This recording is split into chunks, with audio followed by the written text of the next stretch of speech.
Okay, so welcome all. Today's session is RAC architecture. Again, as we conducted our polling session, with three topics: database architecture, RAC architecture, and multi-tenant architecture. So we got highest voting on RAC architecture. So today we will cover on the RAC architecture, and as usual, at the end we'll see some of the practical interview questions and answers. And then meantime, if you have any questions or any concerns, you can always ping. I'll be monitoring my chat here, and then I'll try to respond to all your queries. I kept everyone on mute to just to avoid interruption in the middle. And then in case if you have any questions or queries, you just ping here in the chat. So I will answer that query. So let's get started with the today's session, RAC architecture. This is our webinar 2, and agenda is going to be I'm just briefly going over the standalone and RAC architecture, and then the three-tier architecture, and the software stack needed for volume manager or the ASM in case of RAC. And then I'll explain about our RAC architecture, and then RAC internal concepts and the internal components, and the scans and services in RAC, how it works, and the OLR and voting disks. And then at the end we can cover some of the entry questions, right? So as you can see my screen here, standalone server and the RAC server. One of the difference is standalone, you will be having only single node, where you will be having your instance one, instance two, and instance one is belongs to database one, and instance two is belongs to database two. Right, so these instance one and instance two, or database one and database two, are like both are two separate databases. There is no relationship between them. And whereas if you consider for the clusterware, you have instance one, instance two, and instance three. All these three instances are talking to the same database. There will be backend only one database, right? So this is the basic difference between the standalone and the RAC. So if you can see these questions here, how many database server we can install in single server, and how can I how can I have an instance and the database on the same server? For example, if I have a server A, can I have same database as well as instance on the same server, and multiple database and the single instance? If you can see here in the RAC concept, there will be multiple instances and the single database. The database in the sense, it's a backend data where you are going to store your data, right? That is typically we can call it as a database, or state storage or data file in case of RAC. So how many database server we can install. How many database server, again, don't get confused. Database server is nothing but your Oracle database. So you can call it a database server, or Oracle database, or Oracle instance. All are point to your same database, right? So I'm just mentioning database server. Database server is a database. How many database servers can I have, can I install on the same server? If I have server A, how many database server I can install? So ideally the answer is you can have n number of database servers you can install, n number of database instance you can install on a server. There is no limit in that. As long as your server has a capacity, your server has a RAM, hard disk, and CPU, you can install it. And the second question, can I have an instance and database on the different server? For example, if you see here, I have instances like instance one. I mean like DevDB, TestDB, UATDB, ProdDB. Like these are the instances, right? So can I have instances and the backend storage on the different server? Of course, you can have storage on the different server. Either might be NAS or SAN or whatever it is, and you can mount it as a NFS mount point on this server, and then you can have all these instances running on those particular NFS mount points, right? So that is what here this answer for this question. And multiple database and a single instance. So if you see in the RAC concept, I said like there are so many RAC instances, the database instances talking to the single database.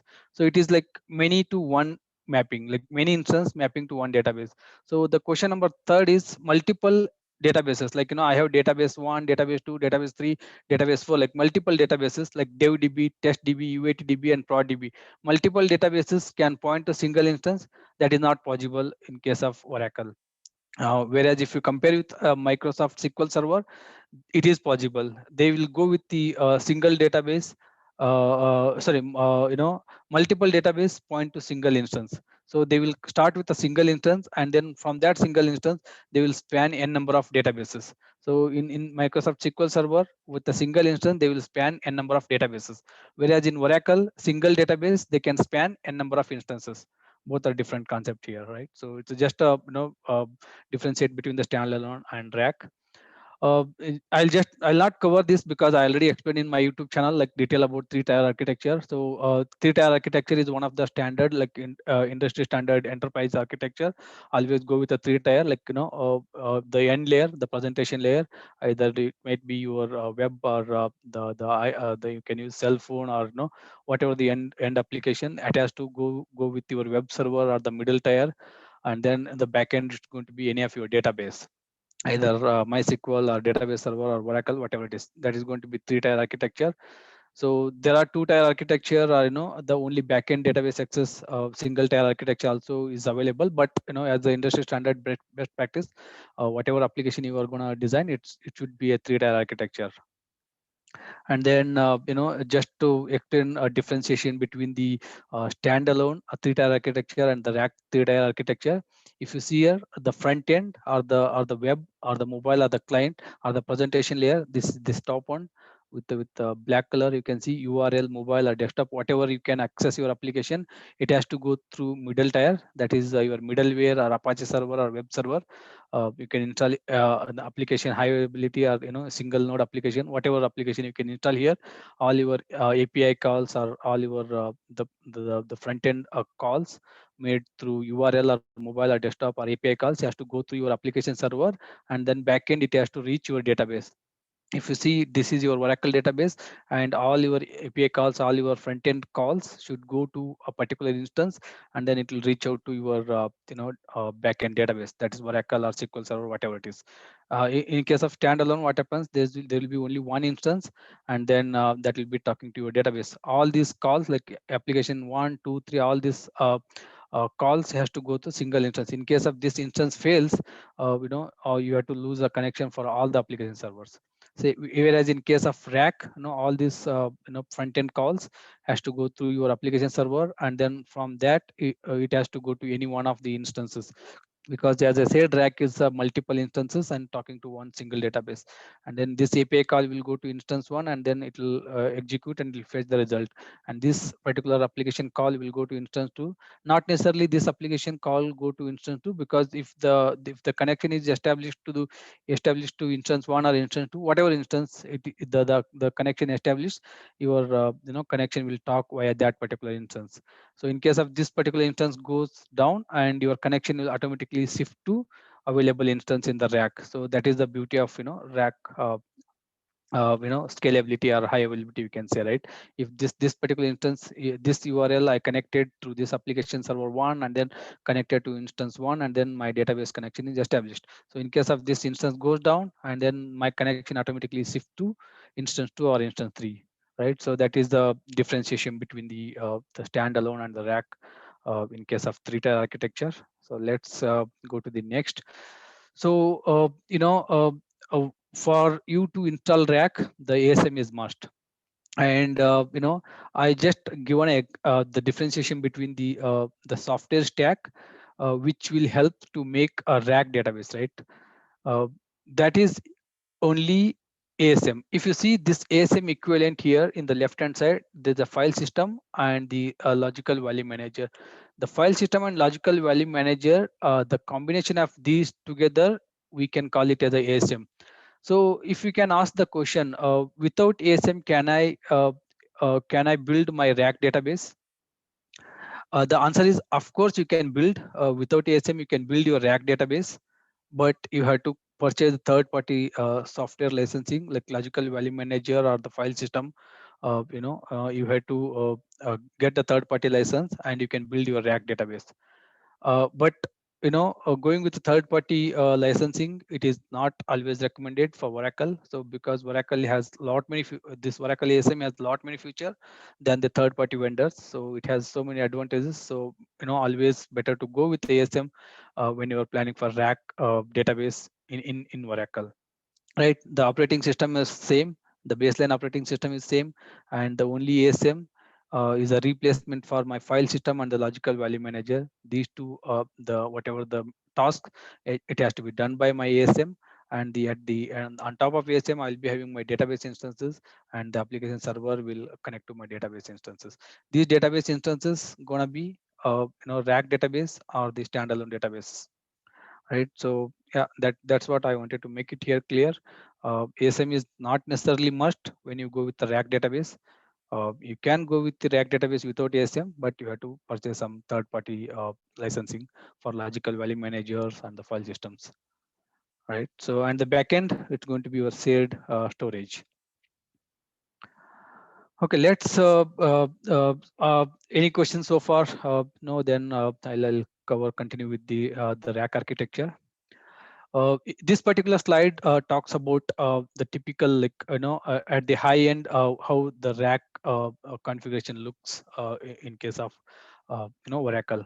And the typically the front end client or front end web URL or the desktop or whatever the application you can connect, it will go through network, and via public network it will connect to any one of my rack instances. If I have 3 node rack, 4 node rack, or 8 node rack, whatever the configuration of your cluster, it will connect to any one of the rack. If you can see, this is I can say 4 node here. Via public network, I can connect to any one of the node, and then what from that particular instance, I will talk to my shared storage. These are my backend storage where my actual end data will resides, and then this shared storage is kind of my ASM, right? Automatic storage management, that can be built on your raw disk or the ASM formatted disk, or you can go with any of the shared storage. Not necessarily you have to go with the formatted ASM disk or the raw disk. There might be other supported disks also. You have to configure accordingly by formatting using Oracle libraries. And then the communication between your storage disks to your DB node can be established using a SAN switch or the cluster interconnects. Whatever the cluster interconnects will communicate here, that is internal to that particular rack, so that is not exposed to outside world. So this cluster interconnects is a private network which will help for communication between the each cluster nodes. And then this is also again going to be the private interconnects between this cluster nodes and the storage servers, right? So all goes through this private network, and the only the public network is when your client connection is established via your scan, and then via that node VIP, and then your connection will be established, right? This is typically high-end architecture for the rack. And if I can go deep dive into each of these components, if you see this particular uh, nodes, whatever the cluster nodes, I say like 3 nodes or 4 nodes, 5 nodes, real application cluster, that is the rack, and then the grid infrastructure software, and then underlining the OS for each nodes. If you see these are the 4 nodes where I am running all my 4 instances, and then each node will be having its own OS, and then on top of that we'll be installing grid infrastructure software on all of these 4 nodes. On top of the grid infrastructure, we'll be installing our RAC binaries, the real application cluster binaries, and then my instance will be running on this the RAC cluster. And then the backend is going to be same again, state storage, right? So let's go inside in deeper. As I said, this is a grid infrastructure. Grid infrastructure is nothing but my automatic storage management, ASM, and the Oracle clusterware. These two components together, I can make it my grid infrastructure, that is GI. And then on top of that, real application cluster, that is your Oracle binaries, right? And then in the backend, you will be Oracle ASM managed shared storage. You will be creating your disk groups here.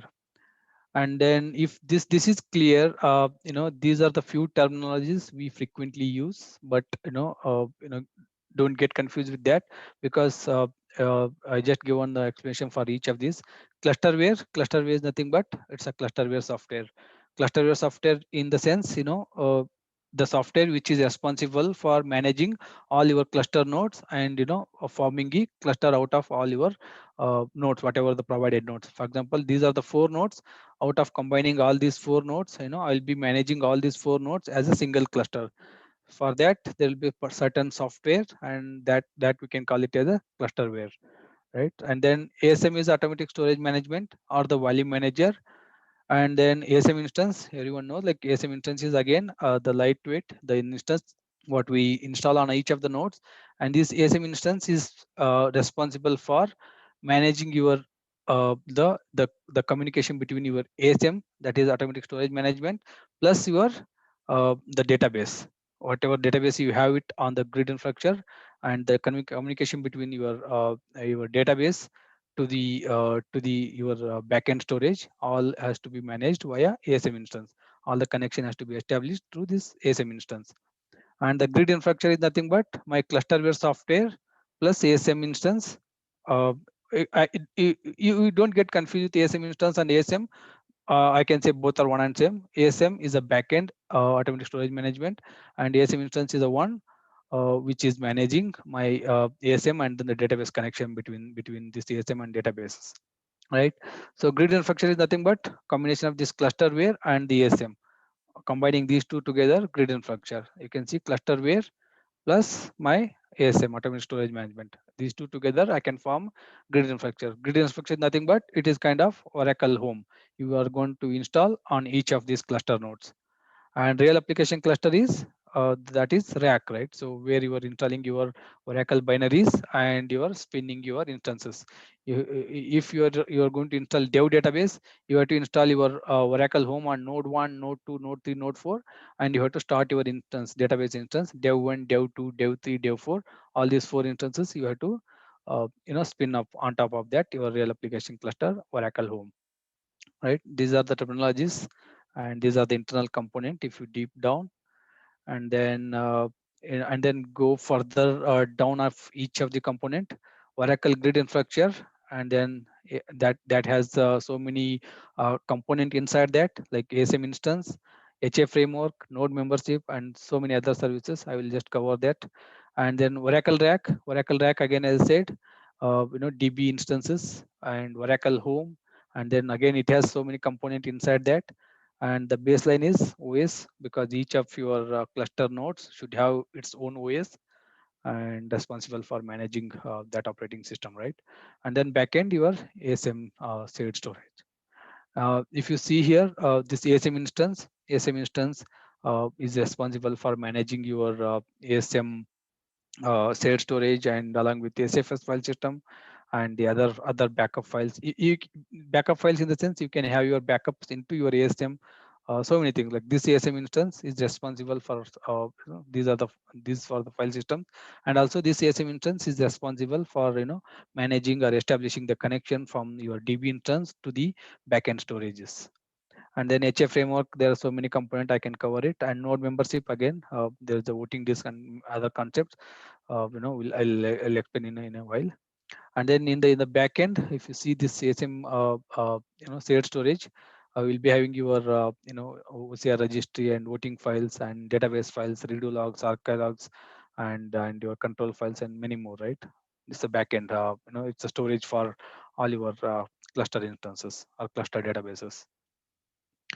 And if I go further, as I said, like HA framework is a backbone for my Oracle RAC architecture, or Oracle RAC, the RAC, work functionally. So this HA framework is one of the key point, because it has so many the startup sequences, and it has so many services. All these services together able to form my high availability cluster with Oracle, right? So if you can see here, I have not given all of these services, because to explain HA framework with all these services itself will take almost 2 to 3 hours, right? It will start with the run phase, run level 5, and then there's a init OHSD dot, and then that will trigger OHSD process, and OHSD internally start number of processes, and then those internally span a number of processes, right? So these are the most nodes. You can go through that, how the HA framework works, and then what are the startup sequences in case of RAC. This is one of the common interview questions. What is my startup sequence, and then how it works. Again, I explain one of the detailed explanation about HA framework in my YouTube channel. You can refer on that.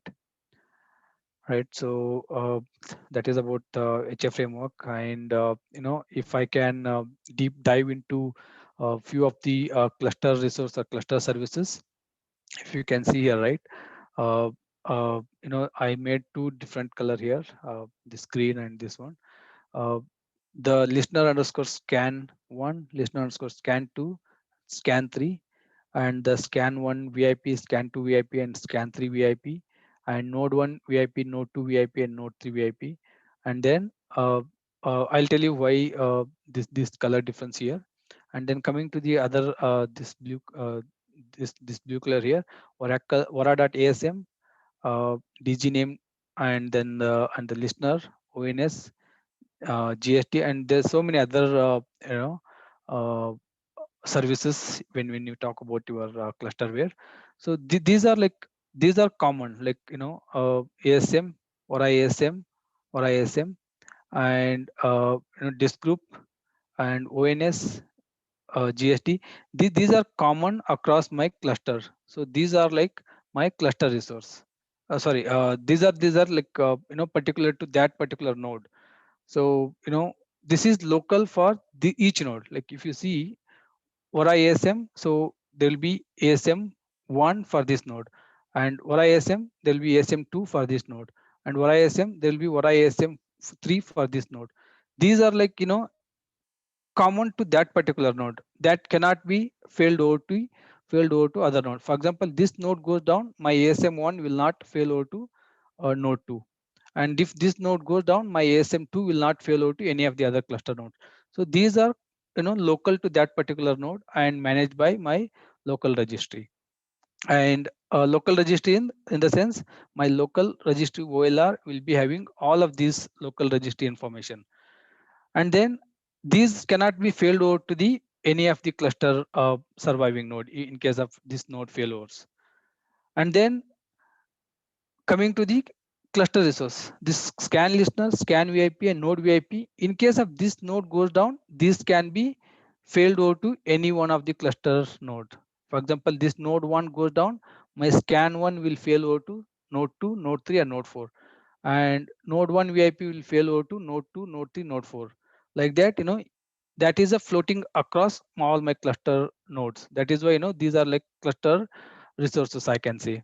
And then whatever this blue color are local resources, that those are local to that particular node, right? And then how you can find out, using crctl stat resource -t, and then that will list out all my whatever the cluster resources. And then you can check it out, uh, which can be manually also. If you not necessarily this node goes down, these resources will switch over to any other cluster nodes. You can manually fail over these services to the any of the cluster nodes by using relocate. crctl relocate, you can use that command utility, and you can relocate this scan one to any one of the node, right? So that is about local resources and cluster resources.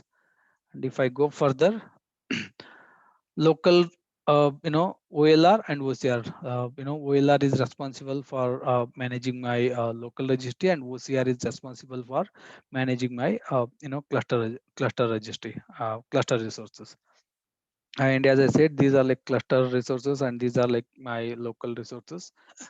And these will be run works properly when you have your grid infrastructure, right? And then how you can manage all of this local and cluster registry using OCR config. If you use OCR config -local, that is responsible for managing your local registry. Without local, if you use OCR config, you can use that tool for managing your cluster registry. And then these are like a few of the commands I gave here for just for example, OCR config, OCR check, and OCR dump. And then similarly, if you use hyphen local, that is for local, and if you don't use local, that is for your cluster registry. And then voting disk, I'll not cover more in depth about voting disk because I already explained in depth understanding of voting disk in my other YouTube video. So voting disk is nothing but which is responsible for managing your node membership. Basically, you will be having odd number of voting disk in your cluster, irrespective of whatever number of nodes you have in your cluster. You will be having odd number like 3, 5, and 7. And also I explained why odd number, because to avoid your split brain syndrome and the other scenarios. I explained in depth about that. Voting disk is nothing but it will be having your node information, and it will be always having the network heartbeat logging information. Each of my cluster node will go to voting disk and register, so and so time I'm able to register my voting disk. And then each of these 4 nodes will go and write to my voting disk, and then that will give a signature, right? So these are the 2 parts my voting disk will be having. One is the node membership, node information. See, node information in the sense, this voting disk will be having all these 4 node information, 4 node details. And then this disk heartbeat logging means each of these node will come and it will write it to all these voting disk, so and so time I'm available, I'm able to communicate with all my cluster nodes, and I also am able to communicate with my voting disk. So it's going to write it on this part. So voting disk will be having these 2 information. And then you can use say RCTL query voting disk, and then you can use these are the sample queries. You can query and replace, delete, and add new voting disk. You can do all these activities here. And going to the next. Okay, if this all concept is clear about cluster resource and all this voting disk information, local registry, and cluster registry, and then all the internal components of my rack. So I will just go to the uh, next topic, that is my scan and the services. Why scan and services are so important in case of rack? Because of these 2 features, you will be able to achieve high availability and the load balancing. Without these 2 concept, it is very very difficult to achieve your rack concept in Oracle. So if you see here, again, 3-tier architecture, front end and the middle tier, all the front end calls will go to my application server. From application server, all the connections, for example, either mobile or URL or internet, it will go through application. From application server, it will hit to my the scan listener. The scan listener will be typically listening under 3 IPs. 3 IPs are by default. You can have a more than 3 IPs. Your scan IPs can go for 3 or 4 or 5 or 6, whatever it is. You can go a number of scan IPs, but typically 3 is minimum and mandatory. And then if you go more, that is well and good. And if you don't go also, keep it for 3. And if you go with a less than 3, it is not advisable. And that will with the less, also with the 1 scan or 2 scan also, you can able to establish your rack setup, but that is not advisable. So minimum 3 scan is must. And what happens? See, if you see here, I have node 1, node 2, node 3, node 4, and I have instance running 1, instance 2, instance 3, instance 3, instance 4. All 4 instances are running here. And all of these node 1, 2, 3, 4 having like IP 101, 102, 103, and 104. And all of these 4 nodes will be having its own VIPs, right? Node 1 VIP, node 2, node 3, node 4, all of these 4 VIPs. What happens like once you connect to your via application server, and then when it hit my scan listener, and scan listener will span any one of this IP like 200 or 300 or 400. For example, if I connect to mobile device application server and I'll hit my scan listener, and scan listener will assign 200 IP, and then through that IP I can connect to node VIP, that is 105. and through that node VIP I can able to connect to instance one, and then I can establish the connection to my database server. And similarly, if I connect through any other URL or internet or desktop, it will go to the again scan IPs and it will hit 300, and then via that scan IP it will go to the node VIP, and then it will go to node 2, and then it will connect to database. Again, as I said, all of these DB node will be communicating with the interconnect, that is private network. So that private network is responsible for node communication as well as my disk heartbeat, right? So that's about how scan works. The scan will be resolving all these three IPs. It means whenever any connection comes, the scan will assign any one of these scan IPs, scan VIPs, and then that scan VIP internally pass it to node VIP using local listener, or the if you have configured your local listener, it's always advisable to configure your local listener on your node VIPs, not on the node IPs, right? So then your application should connect to the local node VIP, and then it will connect to database. That's how the typically scan and then the backend VIPs works. And then go further. Okay, so this is typically how your scan and the with scan and without scan your TNS entry looks. So this one is without scan IPs. If you see here, ORCL is my database, and I'll be mentioning all my VIPs: host 1 VIP, host 2 VIP, host 3 VIP. All are like these are the three VIPs.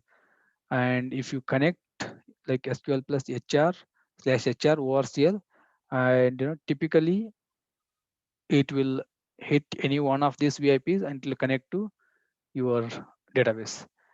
Instead of writing all these three entries, I can just use cluster1 scan. That is my scan name. I can use my scan name and then the port 1521.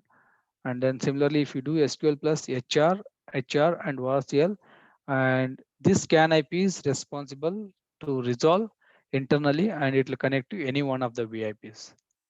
So both the actions are same, like whatever the operation it scan do and whatever this particular thing will do, it's same, one and same. But advantages of using a scan rather than VIPs, what happens, like you have host 3, so in the down the line you want to remove your third node, you want to keep only two nodes like node 1 and node 2 and node 3. You have right now you have 3 node cluster, and then after certain days you want to delete your third uh, node from the cluster because you are not having a high load, or your business is not growing that much. You want to delete the third node, you want to keep only 2 nodes. So that time manually you have to come here and you have to delete your entry from here if you're using this particular entries of your TNS.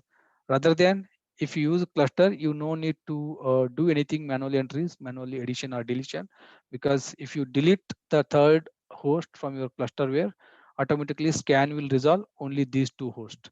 So that is one of the advantages using your scan rather than your VIPs, right? So that is one of the biggest advantages when you use the scan over the VIP. Okay, so Arun Kumar has asked one question: scan IP and scan VIPs are same? Scan IPs and scan VIPs. So I'll just go back to the previous slide. So if you see here, scan IPs, there is no concept of scan IPs.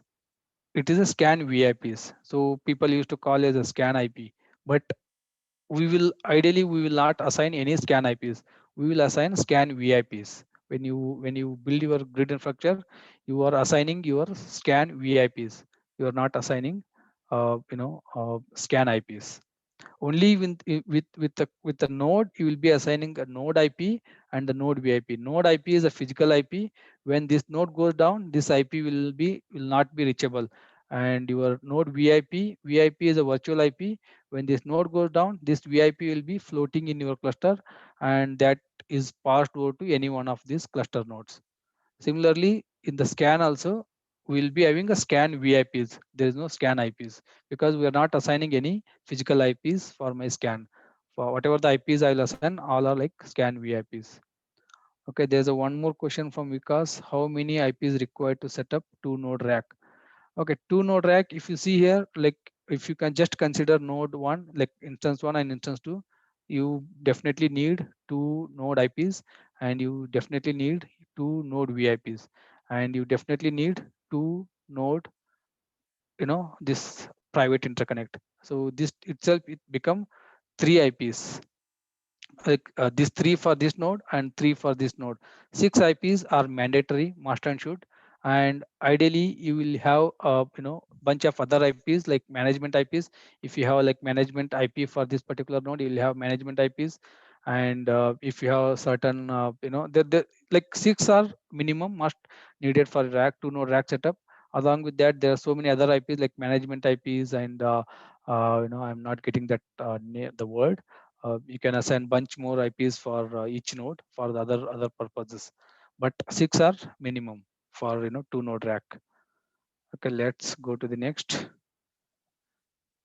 Okay, services, right? If the scan concept is clear, I'll just quickly go to these services. Uh, you know, uh,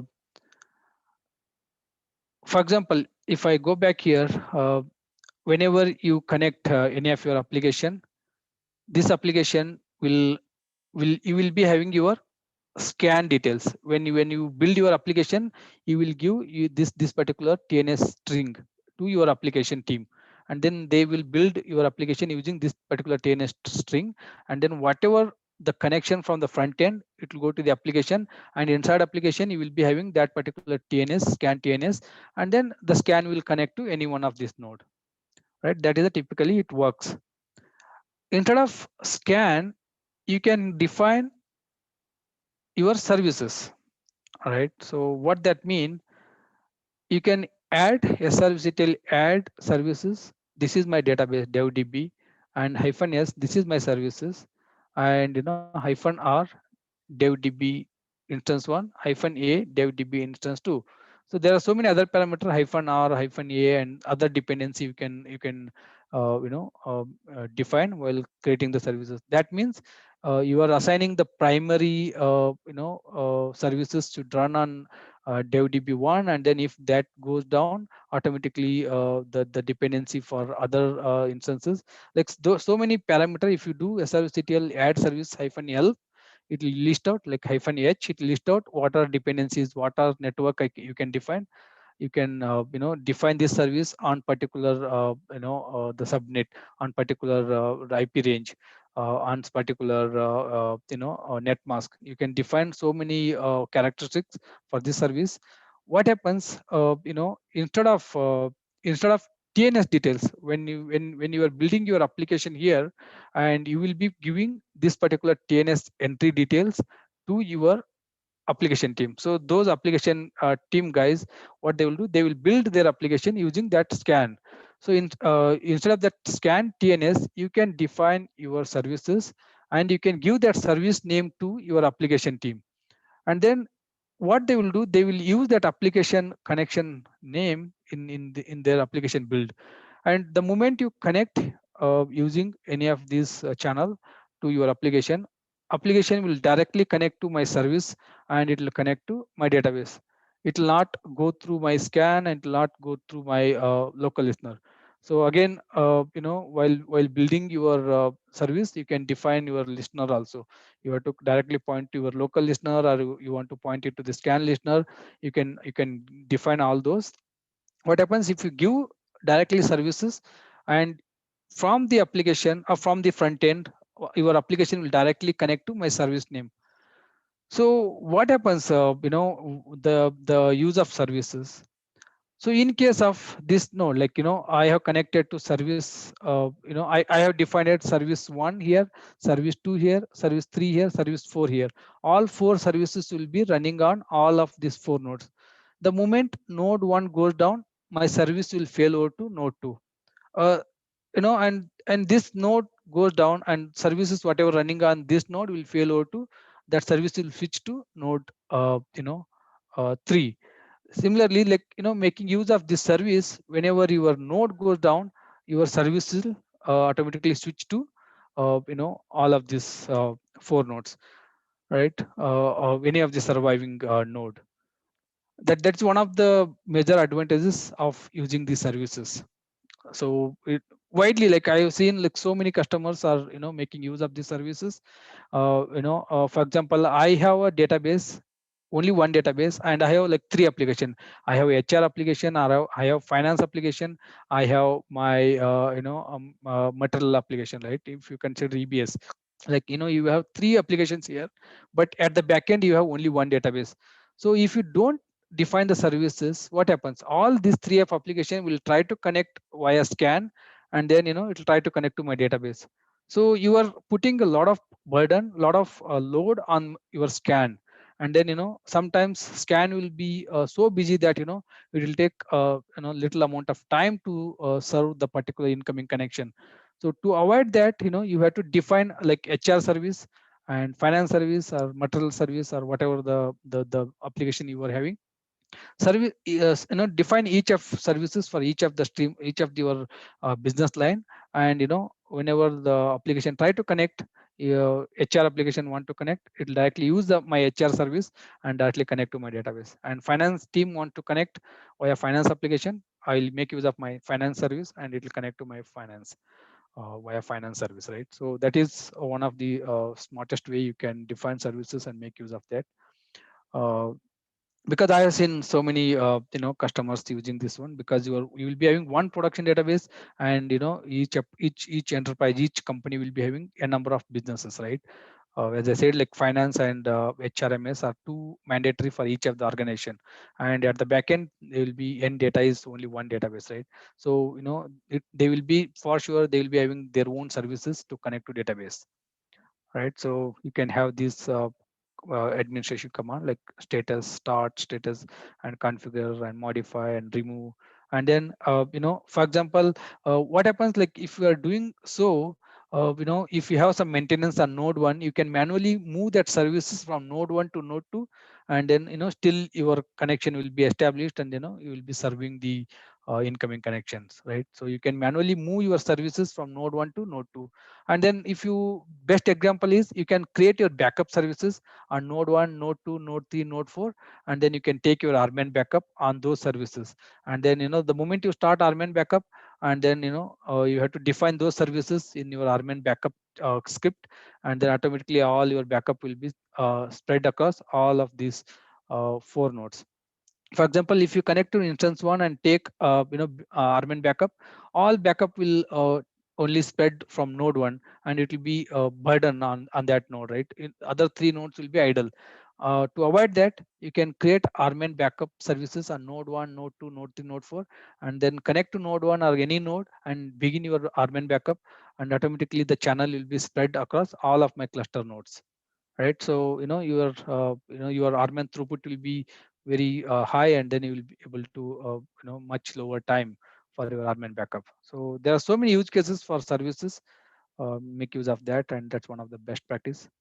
And coming to the last section of the today's webinar, that is the interview questions. These are like common questions they will ask. These are questions in particular RAC. You will be having n number of questions, but since this is a basic architecture we are going through, and then I limited my the questions for basic architecture. There are so many other questions. I can share it after the session. So coming to the first question, I have node 1 with a high load and the node 2 have a very minimal load. What might be the cause? So one of the common question, right? So my node 1 in a two node cluster, node 1 will be always heavily loaded, and node 2, I don't see any load on that node 2. So what might be the what might be the common cause or common issues? So as I said, you have to check with your application what kind of connections they are using. So if they are using a scan, and that is well and good. Obviously, if they are using a scan, your the load by default it will distribute across all your cluster nodes. Okay, that's one thing. And rather than scan, if they're using this particular TNS entry in their application string, application connection. What happens if they don't use this load balance equal to yes? Always the first incoming connection try to connect node 1, and then if it is able to connect, it's well and good. And the second connection, always it will try to connect node 1. If it is not able to connect to node 1, and it will go to node 2, right? If you use this kind of without load balance. And that is one of the things you have to check with your application team what TNS entry they are using. If they're using a scan connection, that is well and good. Other than if they're using the VIP connection, then you have to ask them to switch it to scan. Okay, if they are either not using the scan or they're not using the VIP connection, they're using the services. For example, I said HR or finance or whatever services, right? They're using HR service. They're using the service to connect to my database. So by default, HR service means will be HR1 will be running here, HR2 will be running here, HR3 will be running here, HR4 will be running here. Like whatever the services you defined, like if you define 4 node services, all 4 services will be distributed across all of these 4 nodes. What happens in case if any of these node 2, node 3, node 4 are rebooted, automatically whatever services are running here, it will migrate to node 1.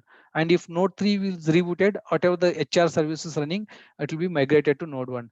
And whatever the HR services running on node 4, if the node 4 had some maintenance or cluster reboot, that services will be migrated to node 1.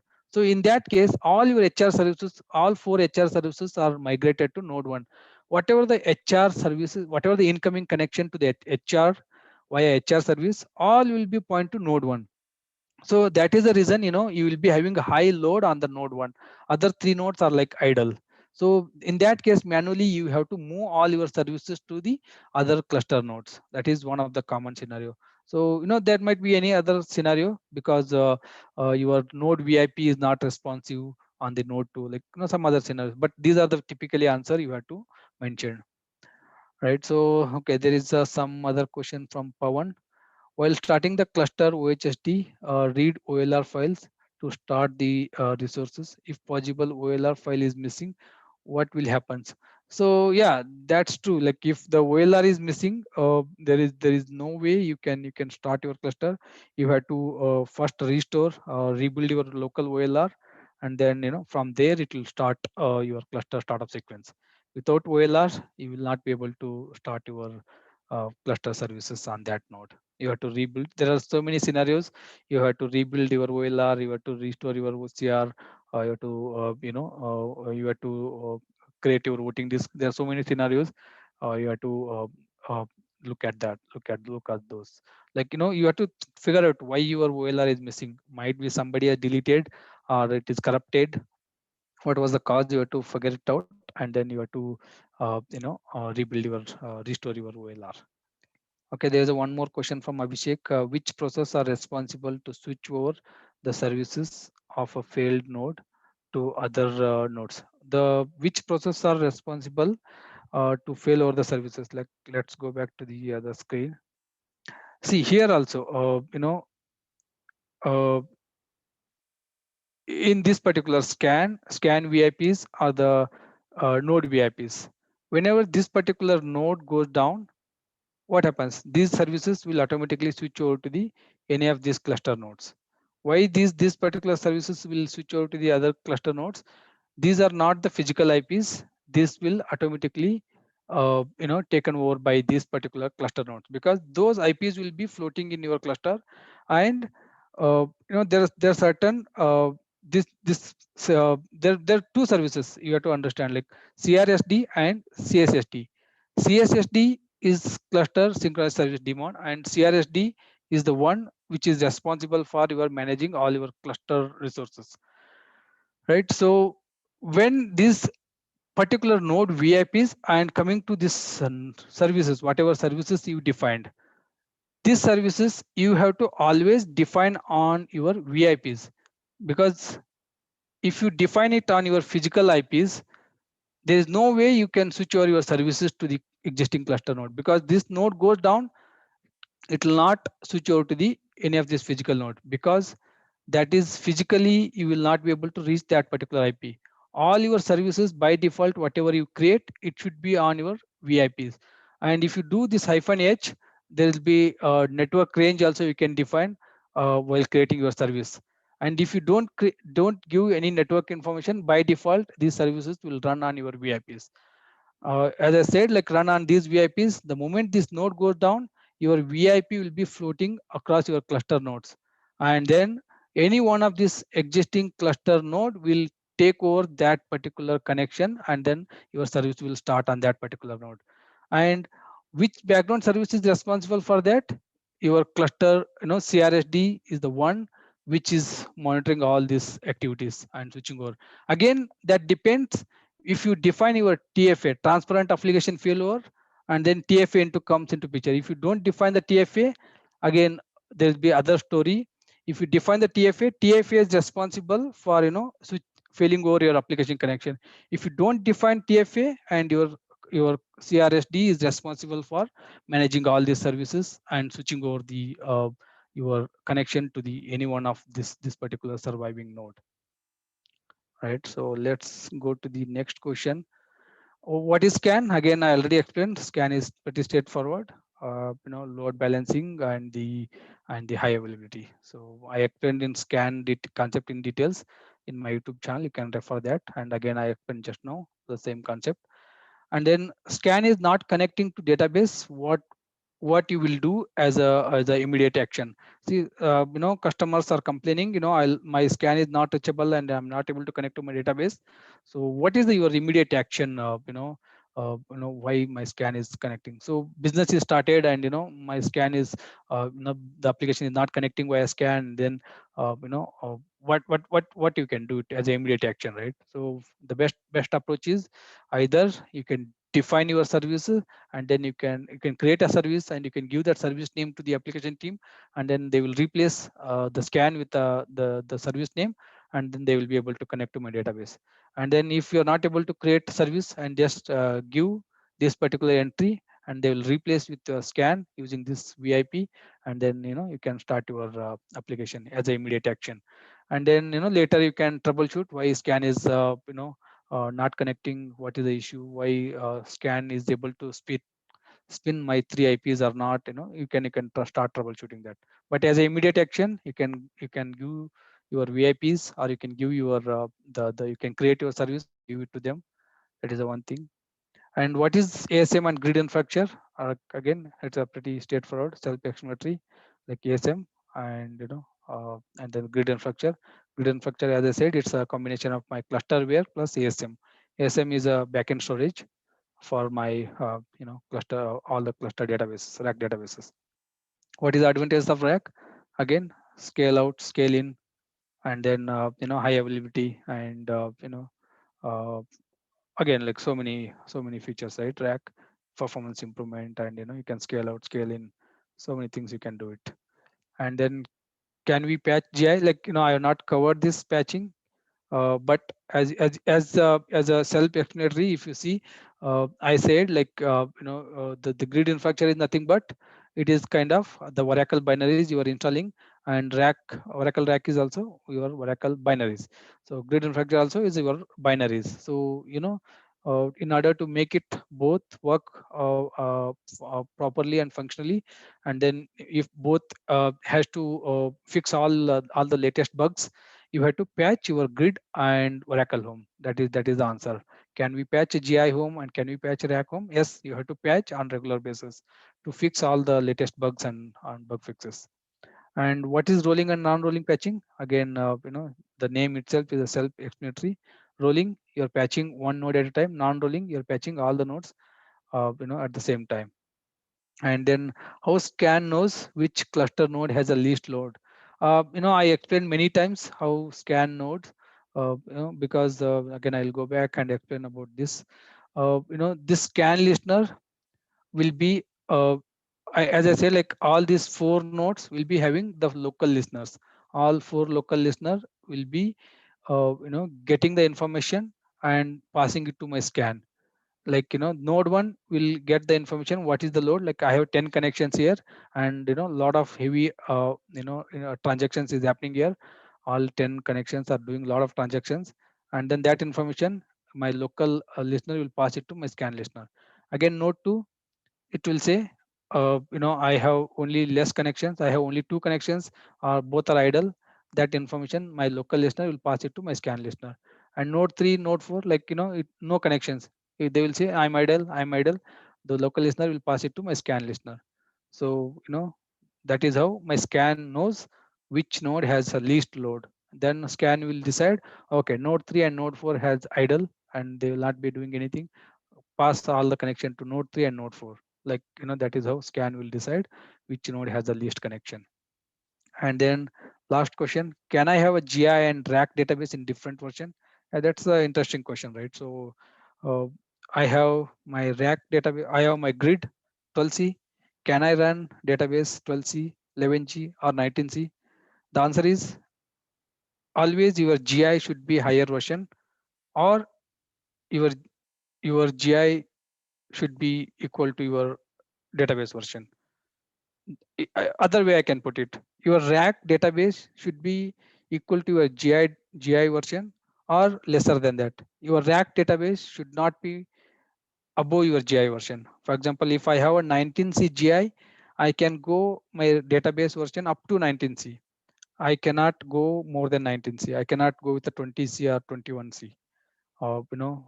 That's a limitation. Your GI should be always higher version, or it's equal to your RAC database, RAC version, your RAC database version. In other words, RAC database should be equal to your GI version or lesser than that. It should not be more than your GI version. So that is going to be major version I'm talking about, 11G, 12C, 19C. But within that, both assuming that both GI and RAC database are 19C.